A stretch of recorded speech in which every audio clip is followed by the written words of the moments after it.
আসসালামু আলাইকুম। আমি ডাক্তার ওমর ফারুক সাগর, বিডিএস, ময়মনসিংহ মেডিকেল কলেজ। বর্তমানে রওশন ডেন্টাল ক্লিনিক কসবায় নিয়মিত মুখ ও দন্ত রোগজনিত যেকোনো রোগের চিকিৎসা সেবা প্রদান করছি।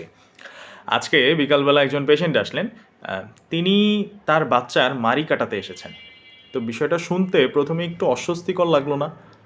তো তাদের মধ্যে নাকি এই ধারণাটা বিদ্যমান, বেশিরভাগ মানুষের মধ্যে তাদের এলাকার বিশেষ করে যে বাচ্চার দাঁত আসার আগে নাকি মাড়িটা একটু কেটে দিলে তখন নাকি দাঁতগুলো খুব সহজে সুন্দরভাবে আসতে পারে।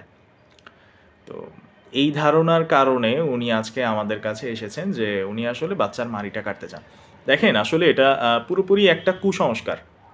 বাচ্চার দাঁত সুন্দরভাবে আসার জন্য আপনাকে যে মাড়ি কেটে দিতে হবে, পৃথিবীতে বিজ্ঞান এবং আমাদের চিকিৎসা বিজ্ঞান এই ধরনের কোনো কথা কোথাও বলেনি। যদিও বা কোনো জায়গায় ইরাপশন সিস্টের ব্যাপারে কিছুটা বলা আছে যে যদি আপনার বাচ্চার দাঁত আসার সময় মাড়িটা নীলচে হয়ে ফুলে যায়, তখন সিম্পটমস অনুযায়ী আমরা ডাক্তাররা যদি প্রয়োজন মনে করি সেই অনুযায়ী আমরা চিকিৎসা করব। কিন্তু কখনোই এইভাবে সরাসরি মাড়ি কাটার ব্যাপারে কোথাও কিন্তু বলা হয়নি।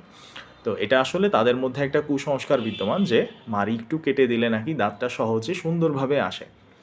তো আপনারা এইসব বিষয়ে কুসংস্কারে বিশ্বাস করবেন না। আপনাদের যদি কোনো কিছু জানার থাকে, দেখেন এখন আমাদের মোবাইলের যুগ। এখন গুগলে আপনি সব কিছু পাবেন। এখন আপনি ChatGPT-তে সার্চ করলে সব কিছু পাচ্ছেন।